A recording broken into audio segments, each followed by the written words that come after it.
மச்சான் பாக்குறேடா வா மச்சான் எவ்வளவு வருஷம் ஆச்சு உன்னை இப்படி பார்த்து. ஐயா இவ்வளவு நாளா இதெல்லாம் எங்கயா ஒளிய வச்சிருந்தீங்க? இதைத்தானையா மக்கள் இத்தனை நாளா உங்ககிட்ட எதிர்பார்த்தாங்க. ஆக்சுவலா இன்னைக்கு எபிசோடு பார்த்து எனக்கு லிட்டரலா வந்து அப்படியே புல்லரிச்சு போச்சு. கூஸ் பம்ப் மொமெண்ட் வந்து நிறைய இன்னைக்கு எபிசோடில் இருந்துச்சு. ப்ரோமோ பார்க்கும்போது கூட என்னடா இது ப்ரோமோவில் இப்படி காட்டுறாங்க, ஆனால் லைவில் காட்டுவாங்களா? ஏன்னா ஒவ்வொரு முறையும் ப்ரோமோ பார்த்து நம்ம ஏமாந்து தான் போயிருக்கோம். ஆனால் இன்னைக்கு ப்ரோமோவில் காட்டினது வெறும் ட்ரெய்லர் தான். ஆனால் நீங்கள் ஃபுல் எபிசோட் கொஞ்ச நேரம் கூட போர் அடிக்கல. ஒவ்வொருத்தருக்கும் ஒவ்வொரு இன்சிடெண்ட்டை வச்சு என்னென்ன சொல்லணுமோ எல்லாத்தையும் தெளிவாக ரொம்ப ஹெவியாக மண்டையில் ஆணி அடிக்கிற மாதிரி சொல்லியிருக்கிறார். என்னுடைய ஒரே கருத்து என்ன அப்படின்னு பார்த்தீங்கன்னா, இந்த விஜய் சேதுபதி இன்னும் வரக்கூடிய வாரங்களில் தொடரணும். அப்படியே ஆஃப் ஆகிடக்கூடாது, பழைய மோடுக்கு போயிடக்கூடாது, இதே ஃபயரோட இருக்கணும். ஆக்சுவலாக இன்னைக்கு திவாகரில் ஆரம்பிச்சு திவாகர், எஃப்ஜே, அப்புறமா சபரி, கனி, ரம்யா, இந்த அன்பு கேங் மொத்தமாக, அதுக்கப்புறம் பார்வதி, இவங்க எல்லாரையுமே டோட்டல் டேமேஜ். வினோத், இதுலேயும் எனக்கு ரொம்ப பிடிச்சது என்ன தெரியுமா? அரோரா துஷாரை எழுப்பி நிற்க வச்சு ஒரு சம்பவம் பண்ணாரு பாருங்க. உங்களை மாதிரி தான் ஒரு 2 பேரை நாங்கள் அந்த வீட்டுக்குள்ளே அனுப்பியிருக்கோம்.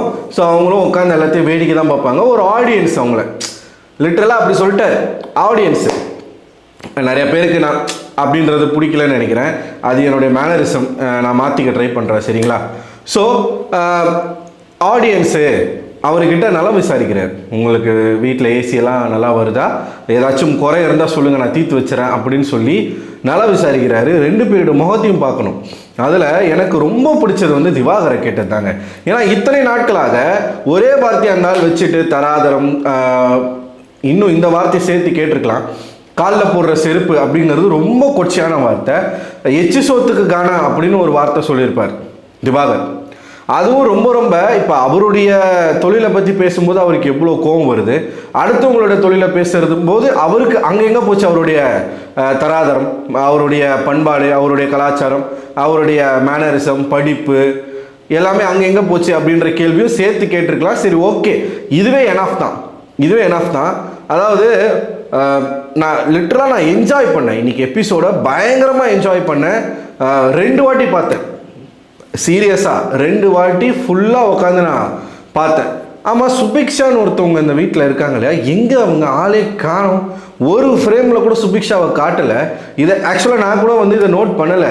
தம்பி ஒருத்தன் வந்து சொன்னான், ஆனால் சுபிக்ஷா எங்கன்னு ஷோவில் ஆளே காணும், ஒரு ஃப்ரேமில் கூட காட்டலையா அப்படின்னு சொல்லிட்டு சொன்னால், நான் மறுபடியும் எபிசோடு ஃபுல்லாக உட்காந்து பார்க்குறேன். அதுலேயும் சுபிக்ஷாவை கெமியவாச்சும் ஒரு 2-3 ஃப்ரேமில் காமிச்சாங்க. ஆனால் கெமியை பற்றி பேசலை, சுபிக்ஷாவை பற்றி பேசலை. சுபிக்ஷாவை பற்றி பேசலைன்றதை தாண்டி சுபிக்ஷாவை காட்டவே இல்லை. என்ன ஆச்சுன்னு தெரில. சரி, ஓகே. ஸோ ஃபுல் எபிசோட நம்ம கடகடகரன்னு பார்த்துருவாங்க. முதல்ல எடுத்தோடனே எல்லாருக்கிட்டையும் போய் கத்தி தான் ஆரம்பிக்கிறார். நீங்கள் அந்த செகண்ட் ப்ரோமோவில் பார்த்தீங்கன்னா எப்படி கத்துனாரோ அதே மாதிரி கத்தி தான் ஆரம்பிக்கிறாரு. இப்படித்தான் இந்த ஷோ இருக்குது. ஆனால் ரொம்ப லேட்டாக ரியலைஸ் பண்ணிட்டாங்கன்னு நினைக்கிறேன் சேனல் சைட்லேருந்து. எதுக்காக இன்றைக்கி இவ்வளோ ஃபயர் மோட் விஜய் சேதுபதிக்குன்னு கேட்டிங்கன்னா, மொத்தமான அழுத்தம் அவர் மேலே தான். நீங்கள் இப்போ கூட ரீசெண்டாக பார்த்தீங்கன்னா விஜய் சேதுபதி ஷோவை குவிட் பண்ணுறாரு, மறுபடியும் கமல் சார் வராரு அப்படின்னு நிறைய ரூமர் மீம்ஸ் எல்லாமே பரவிட்டு இருந்துச்சு. அது வந்து வாண்டடாக பரப்பப்பட்டது தான். இதையெல்லாம் அவர் பார்க்குறாரு. அது மட்டும் இல்லாமல் இந்த வாரம் முழுக்க ஷோ நடக்குது. இந்த ஷோவில் வந்து இந்த கண்டஸ்டன்ட் என்ன பண்ணுறாங்க, ஒரு கட்டத்துக்கு மேலே அவர் எந்த மோடுக்கு வந்துட்டார், எந்த சூழ்நிலைக்கு தள்ளப்பட்டார் அப்படின்னு பார்த்தீங்கன்னா, பிக் பாஸ் என்னைக்கு கூப்பிட்டு கண்டஸ்டன்ஸ் கிட்ட சத்தியம் வாங்கினாரோ இதுக்கு மேலேயும் நம்ம சும்மா இருக்கக்கூடாது. விஜய் சேதுபதி வந்து இன்னைக்கு தான் இதை ஃபர்ஸ்ட் டைம் பண்ணுறாரான்னு கேட்டிங்கன்னா கிடையாது. போன சீசனில் ஸ்டார்டிங் ஒரு 3 வாரங்கள் இப்படி தான் ஃபயராக தான் போச்சு. அதுக்கப்புறம் அவர் எங்கே அதை ஸ்டாப் பண்ணுறாரு அப்படின்னா, கண்டஸ்டண்ட்டை பேச விட மாட்டுறாரு, நோஸ் கட் பண்ணுறாரு, ரொம்ப கலாய்க்கிறாரு, ஓட்டுறாருன்னு அவர் மேலே அதையே வந்து ஒரு குற்றச்சாட்டாக நிறைய பேர் எழுப்புனாங்க. அப்போ ஸ்டாப் பண்ணவர் இன்னி வரைக்கும் அதை தான் ஃபாலோ பண்ணுறாரு. ஆனால் இந்த சீசனில் இங்கே இருக்கக்கூடிய கண்டஸ்டண்ட்டுக்கு இந்த ட்ரீட்மெண்ட் தேவை. மக்களுடைய நம்பிக்கையை மறுபடியும் அவர் வந்து சம்பாரிச்சிருக்காரு. பட் இது தொடரும் அப்படிங்கிறது தான். ஸோ அன்பு கேங் மொத்தமாக எக்ஸ்போஸ் பண்ணிட்டாரு. நீங்கள் வந்து அண்ணன், தங்கச்சி, அக்கா, தம்பி இந்த பாசத்துக்குள்ளே நீங்கள் வந்து விடுறது. எஃப்ஜேக்கு கடுமையான வார்னிங். இதுக்கப்புறமா நான் சொருவிடுவேன், நான் நாக் அவுட் பண்ணிடுவேன், இந்த மாதிரியான வார்த்தைகளை நீங்கள் மிரட்டுற மாதிரியான வார்த்தைகளை பயன்படுத்தினீங்கன்னா நீங்கள் அடுத்த வாரம் ஏன் கூட இருக்க வேண்டியது இருக்கும். ரெட் கார்டு கொடுத்துருவேன் அப்படிங்கிறத இன்டெரக்டாக எஃப்ஜேக்கும் சொல்கிறாரு. அண்டு திவாகருக்கும் தராதரம் அப்படிங்கிற வார்த்தை இனிமேல் இந்த வீட்டுக்குள்ளே பயன்படுத்தக்கூடாது, நீங்கள் ரீல்ஸ் பண்ணுறதுக்கு இந்த வீட்டுக்குள்ளே வரல, இதைத்தான் நாங்கள் கேட்டுகிட்டே இருந்தோம். அதனால் ரீல்ஸ் மட்டும்தாங்க பண்ணிக்கிட்டு இருக்கா, அப்படி அந்த வீட்டுக்குள்ளே வேறு எதுவுமே பண்ணலையே. ஸ்பெசிஃபிக்காக அவர் சொன்ன விஷயங்கள், நீங்கள் ஒரு வாரம் ஒருத்தரோட நண்பராக இருக்கீங்க அப்படின்னா அந்த ஒரு வாரம் அந்த நண்பர் என்ன பண்ணாலும் நீங்கள் கேட்கறது கிடையாது. அதுக்கு அடுத்த வாரம் உங்களுக்கும் அவங்களுக்கும் எதனா ஒரு பிரச்சனை, இப்போ பார்வதி கூட இருக்கும் பொழுது பார்வதி செய்கிற எல்லாமே திவாகருக்கு நல்லதாக தான் தெரியுது. பார்வதி கூட விட்டு லைட்டாக ஒரு சின்ன ஒரு பிரச்சனை வந்துருச்சுன்னு வச்சுக்கோங்களேன், அந்த ஒரு வாரம் முழுக்க பார்வதி என்ன பண்ணாங்களோ எல்லாத்தையும் அவங்க எக்ஸ்போஸ் பண்ணுவார். அதே மாதிரி தான் அன்பு கேங்க இந்த வாரம் எக்ஸ்போஸ் பண்ணார். திவாகரை ஏதாச்சும் ஒரு கருத்து சொல்கிறாங்க அப்படின்னா அதை அவர் ஏற்றுக்கிறதே கிடையாது. ஆனால் இவர் மற்றவங்களை பற்றி என்ன வேணாலும் சொல்லலாம். ஸோ அந்த ரீல்ஸ் அந்த மேட்டரில் நிறைய கட் பண்ணியிருக்காங்க. ஆக்சுவலாக பிரவீன் அவர்களுக்கு ஆதரவாக சில விஷயங்கள் பேசப்பட்டிருக்கு. அதாவது பிரவீனை தள்ளிவிட்டது, அவருடைய கையில் காயம் வந்தது, அதை பற்றிலாம் பேசியிருக்காங்க. பார்வதியை பற்றியும் நிறைய விஷயங்கள் பேசினதாக சொல்கிறாங்க. சில இடங்கள் அவர் பார்வதியை பாராட்டியிருக்கார். ஆக்சுவலாக இன்றைக்கி பார்வதிக்கு பெருசாக எந்த விதமான ரோஸ்டிங்கும் இல்லை. அவங்க கிட்ட சொன்ன ஒரே விஷயம் என்ன அப்படின்னு பார்த்தீங்கன்னா, உங்களுக்கு ரொம்ப ஷார்ப்பான பிரெயின் இருக்குது, ஆனால் அதை நீங்கள் யூஸ் பண்ண தெரியாமல் யூஸ் பண்ணுறீங்க, எங்கே யூஸ் பண்ணுமோ அங்கே யூஸ் பண்ண மாட்டீங்க, அண்டு உங்களுடைய கேம் தான் உங்களை தோற்கடிச்சிக்கிட்டு இருக்கு, அதை நீங்கள் ரியலைஸ் பண்ணிக்கோங்க அப்படின்ற ஒரு வார்னிங்கையும் கொடுத்துருக்காரு. கமருதீனை பாராட்டினார். பெருசாக பாராட்டல. எனக்கு இந்த வாரம் உங்கள் மேலே எந்த விதமான விமர்சனமும் இல்லை, எந்த கருத்துமே இல்லை, நீங்கள் நல்லா தான் பண்ணியிருக்கீங்க அப்படிங்கிற ஒரு விஷயத்த சொன்னார். வியானாவுக்கு தான் இன்னைக்கு எபிசோடில் ஒட்டுமொத்தமாக வியானாவுக்கு மட்டும்தான் அப்ரிசியேஷனே கிடைச்சிது. ஸோ நீங்கள் உங்களுடைய பாயிண்ட்டை கரெக்டாக சொன்னீங்க. விக்கல்ஸ் எல்லாம் சொல்லியிருக்காரு, விக்கல்ஸ் சேஃப் கேம் ஆடுறாரு அப்படின்லாம் சொல்லியிருக்காரு. பட் அது டெலிகாஸ்ட் பண்ணப்படலை. ஆக மொத்தம் திவாகரை செஞ்சது எனக்கு ரொம்ப பிடிச்சிருந்தது. அதுக்கப்புறம் ரம்யா, அந்த ஒரு மேட்ரு பார்வதி கிட்ட ரம்யா பேசுறது எனக்கே உடன்பாடு கிடையாது. நீ ஸ்ட்ராங்கான பிளேயர், நீ இன்னும் கொஞ்சம் உன் கேமை மாற்றிக்கிட்டீங்கன்னா நீ என்னையே தோற்கடிக்கலாம், என்கிட்டயே நீ சண்டை போடலாம், அந்த மாதிரி நீ ஒரு ஸ்ட்ராங்கான பிளேயர். நீ ஒன்றும் அவ்வளோ பெரிய பருப்பு கிடையாது. ஸ்டேஜில் ரெக்கார்ட் டான்ஸ் ஆடிட்டா பெரிய அதான் கேட்டார், நீங்கள் தான் பாம்பே பாஷா வச்சே சொல்லுங்கள் தைரியமா. ஆக்சுவலாக ரம்யாவுடைய கேம் ரொம்ப டேர்ட்டி கேம். அக்கா அண்ணன் தம்பின்னு எல்லாரையும் கூட சேர்த்து வச்சுக்கிட்டு தான் இந்த வீட்டுக்குள்ளே அவர் மாற்றி சொல்லிட்டார். ஆக்சுவலாக சேதுபதி அவர்கள் மாற்றி சொல்லிட்டாரு, ரம்யா கிட்ட இருந்து மற்றவங்க தான் சேஃபாக இருக்கணும். ஆனால் இவர் எப்படி சொல்லிட்டாரு அப்படின்னா, உன் கூட இருக்கிறவங்களாம் உனக்கு ஹெல்ப் பண்ண தான் இருக்காங்க, நீ நினைக்காத, வெளியில் இருந்து தான் கெடுதல் பண்ணணும்னு அவசியம் இல்லை, கூடவே இருந்து பண்ணலாம், உங்கள் கேமை அவங்க ஸ்பாயில் பண்ணலாம், அதனால் நீங்கள் உங்கள் கேமை விளையாடுங்கன்னு சொன்னது ரம்யாவுக்கு ஆக்சுவலாக சொல்லியிருக்கக்கூடாது, மற்றவங்களுக்கு தான் சொல்லியிருக்கணும். ஏன்னா ரம்யா பாசம் காட்டுறேன்ற பேரில் எனக்கு யாருமே இல்லை, நான் இவ்வளோ நாளாக தனியாக தான் இருந்தேன், எனக்குன்னு ஒரு குடும்பம் வேணும்னு சொல்லி அவங்கக்கிட்ட இருந்து நாமினேஷன் ஃப்ரீ பாஸை வாங்கி நான் சூப்பர் டீலக்ஸ்குள்ளே இருக்கணும். இப்போ சூப்பர் டீலக்ஸ்குள்ளே இருக்கணும் அப்படின்னா அதுக்கு சப்போர்ட் பண்ணுறதுக்கு ஆட்கள் வேணும். அப்போ அந்த ஆட்களை எப்படி பிடிக்க முடியும்? ஒன்லி நம்மளுடைய அன்பை காட்டி மட்டும் தான் பிடிக்க முடியும். அதுக்கேற்ற மாதிரி அதுக்கேற்ற மாதிரியான ஆட்கள் இருக்காங்க. சபரி இருக்காரு, கனி இருக்காங்க, எஃப்ஜே இருக்கான். இப்போ ஆதிரை போன உடனே எஃப்ஜே கிட்ட அவங்க கொஞ்சம் நெருங்கி பழக ஆரம்பிக்கிறாங்க. அது என்ன ரிலேஷன்ஷிப்புன்னு நமக்கு இன்னும் தெரியல, அது போக போக தெரியும், பார்த்துப்போம். ஸோ நாமினேஷனுக்கு முன்னாடி இந்த வாரம் பேசியே வச்சுருந்தாங்க அவங்க, அதெல்லாம் அவர் கேட்டிருக்கலாம். நாமினேஷன் ஃப்ரீ பாஸ் வேணும் அப்படின்னு சொல்லி நீங்கள் முன்னாடியே பேசி வச்சு இதை வாங்கியே நீங்கள் இந்த சீசனை ஓட்டலான்னு பார்க்குறீங்களா? எப்போ உங்கள் கேம் ஆடுவீங்க? அவங்க அங்கே இருக்காங்க, சூப்பர் டீலக்ஸில் இருக்காங்க, அதை மட்டும்தான் அவங்க பண்ணிக்கிட்டு இருக்காங்க தவிர்த்து கேம் வைஸில் டாஸ்க்கை தாண்டி ரம்யா கிட்டேருந்து எந்த அவுட்புட்டும் கிடைக்கல. ஏன்னா அவங்க அங்கே வேலை செய்ய தேவையில்லை, எதுவுமே செய்ய தேவையில்லை, அவங்க ராஜ வாழ்க்கை வாழ்ந்துக்கிட்டு இருக்காங்க ரம்யா.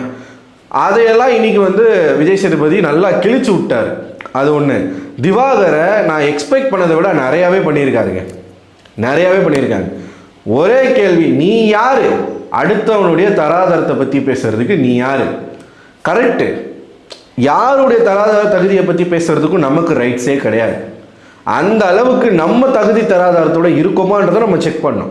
அந்த வீட்டில் மற்ற கண்டஸ்டன்ஸை கம்பேர் பண்ணும்போது இருக்கிறதுலே ஜூனியர் யாருன்னா திவாகர் தான். திவாகர் கிட்ட ஒரு ஸ்கில் மயிலும் கிடையாது. ரீல்ஸ் யார் வேணாலும் பண்ணலாம். அது பெரிய திவாகர் பண்ணுற நடிப்பை மற்றவங்களால பண்ண முடியாதா? அது நடிப்பு கிடையாது, அது ஆக்சுவலாக கோமாளித்தனம். அது எல்லாராலையும் பண்ண முடியும். அவர் என்ன நினச்சிட்டு இருக்காருன்னா ஆஸ்கார் லெவலுக்கு தான் நடிக்கிறதாக அவர் நினச்சிக்கிட்டு இருக்காரு.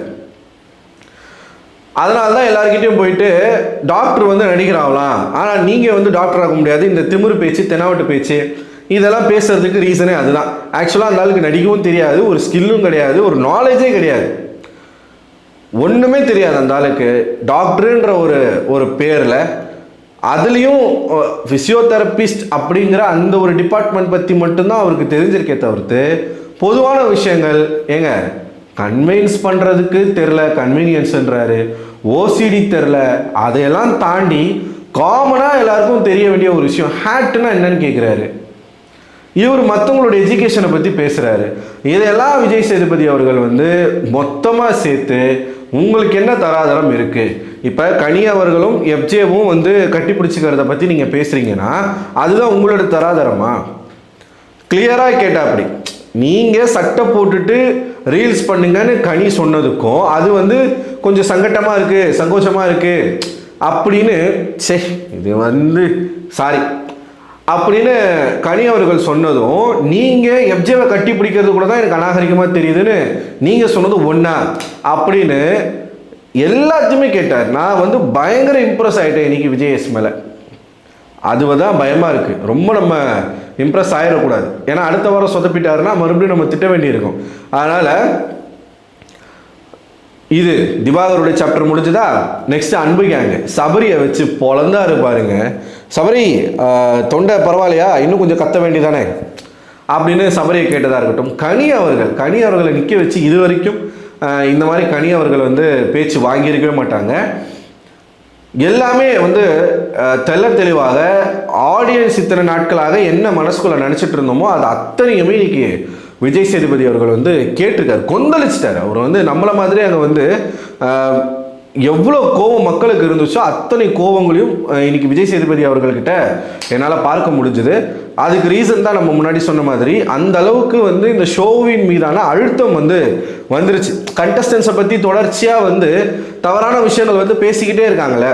இந்த சீசன் வந்து ரொம்ப டாக்ஸிக்காக இருக்குது, எங்களால் பார்க்க முடியல, குழந்தைகளை வச்சுட்டு பார்க்க முடியல. கலையரசனெல்லாம் அதான் கேட்டார், எத்தனை பீப் போடுறது, நாங்கள் எத்தனை பீப் போடுறது. அவன் வந்து அதுக்கெல்லாம் சிரிக்கிறான்.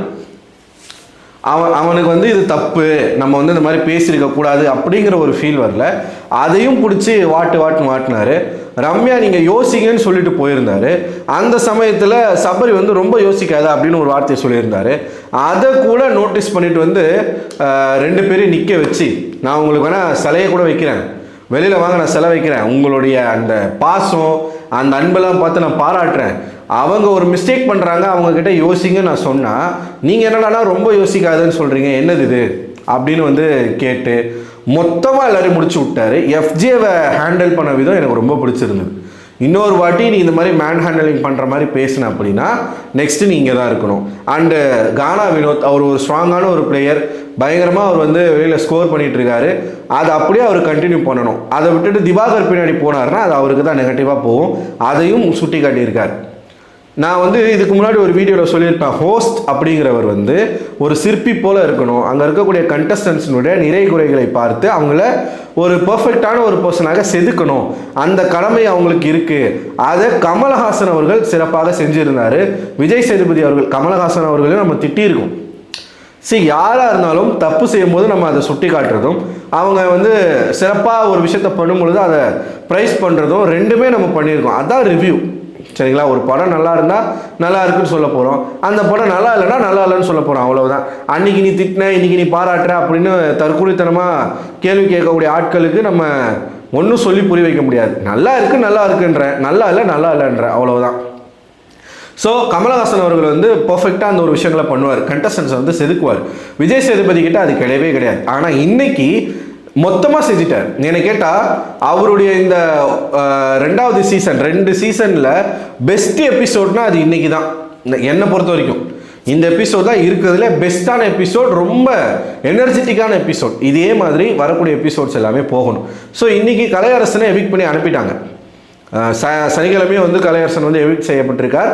நாளைக்கு முழுக்க வைல்ட் கார்டு என்ட்ரி மட்டும்தான் நடக்க போகுது. அது மட்டும் இல்லாமல் வெறும் 3 பேர் தான் போயிருக்காங்க இது வரைக்கும் அப்படின்னு சொல்லப்படுது.